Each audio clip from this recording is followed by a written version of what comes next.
Good morning. I'm Dr. E. Kavita, working as Assistant Professor in the Department of Chemical Engineering, School of Bioengineering, SRM Institute of Science and Technology.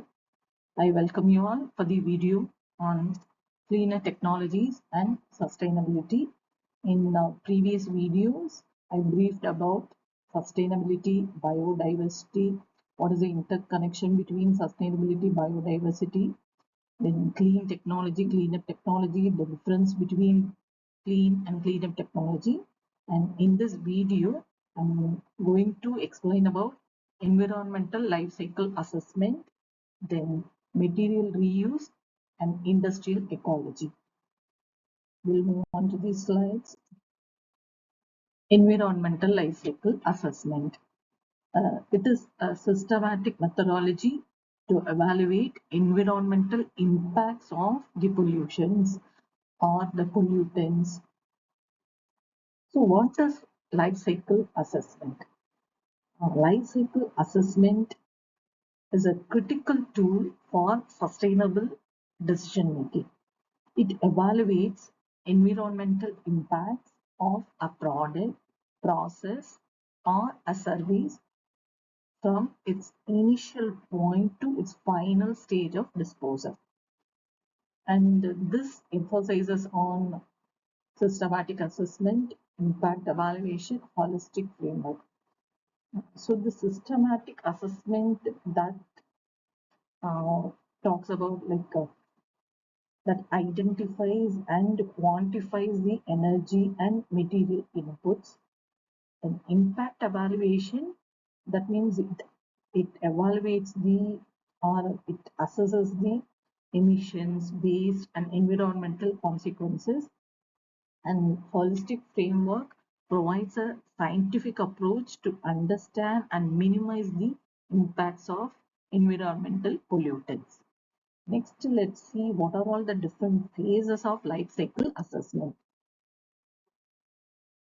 Goal and scope definition, defining the purpose, boundary of the system, and what are all the functional units involved in that.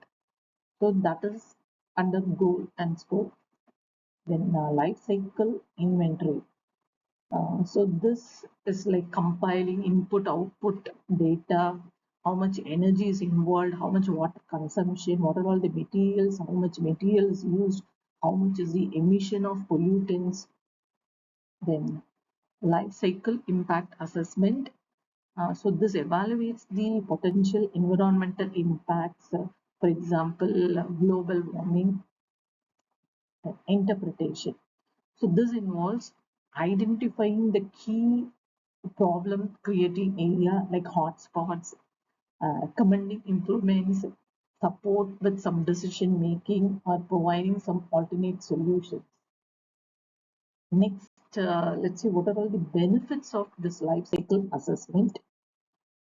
Life cycle assessment provides a comprehensive view of products, environmental footprints, and it helps to identify opportunities for waste and emission reduction. Actually, it supports the eco design and sustainable procurement. It facilitates transparent environmental communication. Next, let's see life cycle assessment. What is the role of life cycle assessment for cleaner technologies? Life cycle assessment is crucial for cleaner technologies in order to ensure the true sustainability. So, what factors involved in that? One by one, I'll brief. Avoid greenwashing. I mean, this ensures the technology, whether it's a green across its entire life cycle or not. And optimization. So this helps to optimize the process operational conditions like temperature, pressure, flow rate, and materials, and how much energy that is involved in the process. Then comparative assessment. So this compares the traditional resources with the cleaner alternative methodologies or resources. Then policy and compliance. So this supports the environmental regulations and certifications. Then let's see what are the areas in which this life cycle assessment has some relevance with respect to cleaner technology. I mean, the particular sector in which cleaner technology, what kind of cleaner technology is adopted, and in that, what is the relevance of life cycle assessment. So in case of energy sector, let's say solar panels, wind turbines, then the relevance of life cycle assessment is like, so this involves evaluating like how much energy that can be produced, how much land is utilized for this application. Then in case of chemicals, like as I mentioned in previous videos, green solvent in case of conventional solvents, then bio-based feedstocks, and that life cycle assessment involves the measurement like how much the component is toxic, whether it is renewable or not. So this kind of assessments can be done through life cycle assessment. Then water treatment, membrane filtration, bioremediation. So in that, through life cycle assessment, we can evaluate how much chemicals are consumed, what is the lifetime of the process or unit, and how much energy is involved, whether any secondary pollutants are generated. So this kind of assessments can be done. Then extraction process, like application of supercritical carbon dioxide ionic liquids in order to replace the conventional solvents. And the assessment is like how much solvent that can be used or that is required, whether it can be recoverable or not, is there any waste generation involved or not. So this kind of assessments can be done through life cycle assessment. There is a scope in that.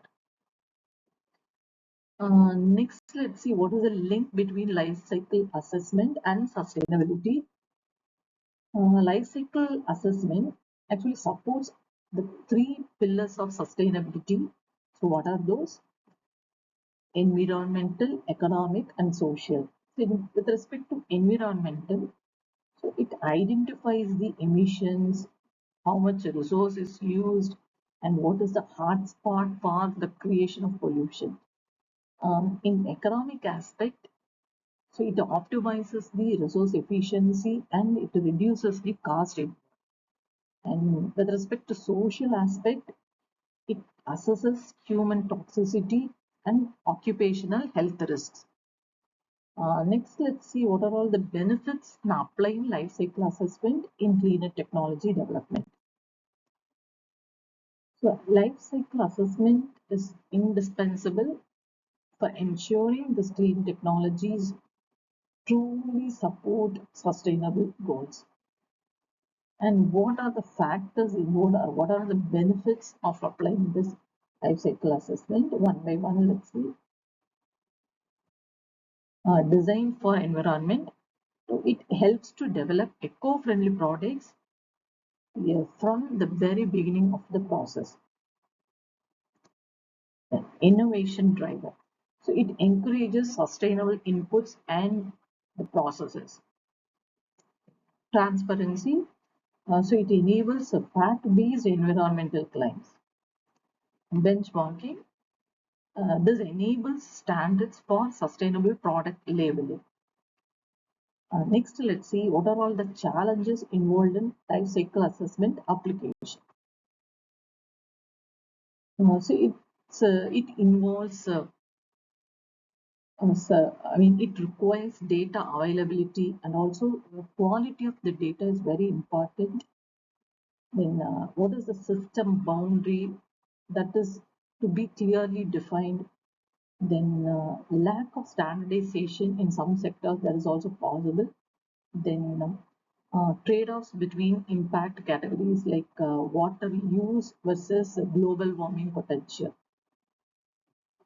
Next, let's see the next topic, material reuse and new industrial ecology. So in this chapter, let us explore about how industrial systems can mimic natural ecosystem for a sustainable future.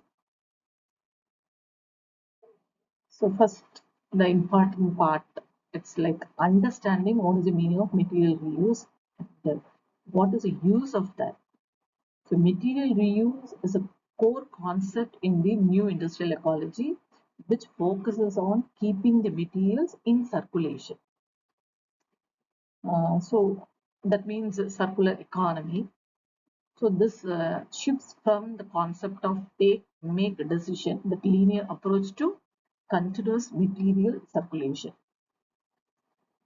Direct repurposing, like it involves recovering and repurposing materials without any major reprocessing. It actually differs from recycling. Like unlike recycling, reuse avoids breakdown and the remanufacture, and also it saves energy. Then let's see what are all the benefits of this new industrial ecology in cleaner technologies. So it reduces the raw material extraction. I mean, it conserves the natural resources and it reduces habitat destruction, minimizes energy consumption. It requires less energy than manufacturing a new material. Reduces landfill burden, so it keeps valuable materials out of landfills. uh, Reduces emissions, cuts greenhouse gas emissions. It lowers carbon dioxide and other emissions by avoiding virgin production. It promotes product life extension, like it encourages the design for disassembly and also repairability. Let's see what are all the material reuse system that are in practice. So construction debris, like reuse of materials like bricks, tiles, and timber. Then electronic components. It's a refurbishment of electronic components and electric appliances. Then reuse of industrial containers, like the use of barrels or other containers for new applications. Then textile reuse, textile reuse in fashion and insulation materials. So these are some, or let's say, I could say it's a few material reuse which are in practice now. Next, let's see what is industrial ecology. Okay, what is industrial ecology?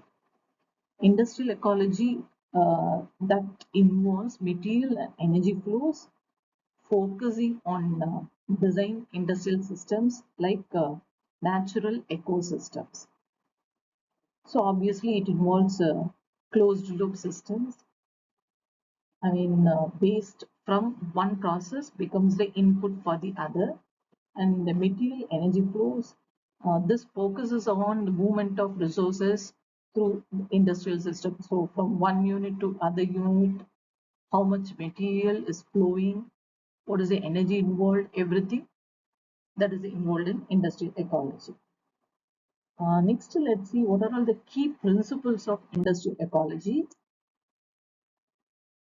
Circulatory, circular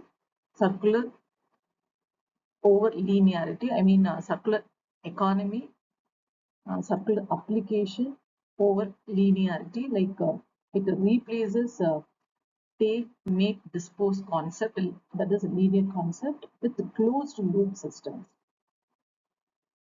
Then industrial symbiosis, it involves exchange of byproducts among the industries. Life cycle thinking, so decisions based on a product's entire life cycle. Eco design and cleaner production. So the products designed for durability, repair, and also disassembly. Decentralized systems, like adaptive localized supply chains, and also modular processes. Next, let's see the integration of industrial ecology with cleaner technologies. So this cleaner technologies enable industrial ecology by promoting benign materials and also efficient production. So some factors involved are membrane separation, which reduces environmental harm and minimizes the secondary pollutants. Then additive manufacturing, it allows for a material efficient production and also remanufacturing. Then digitalization, like Internet of Things and also artificial intelligence. It improves material tracking and also smart way of resource management. Next, let us see the sustainability outcomes through this industrial ecology. So this material reuse and also industrial ecology lead to significant impacts. What are that? Let's see one by one. For environment, it reduces emission, waste, and also pollution. With respect to economy, it lowers the cost and it increases the new market for the products and also it's security for the resources. Then societal factors, it provides a green job opportunities and it improves the economy of the local environment, and also it's like a eco-conscious, consciousness among the consumers. So with this, I'm completing this chapter on environmental life cycle assessment, material reuse, and industrial ecology. Thank you.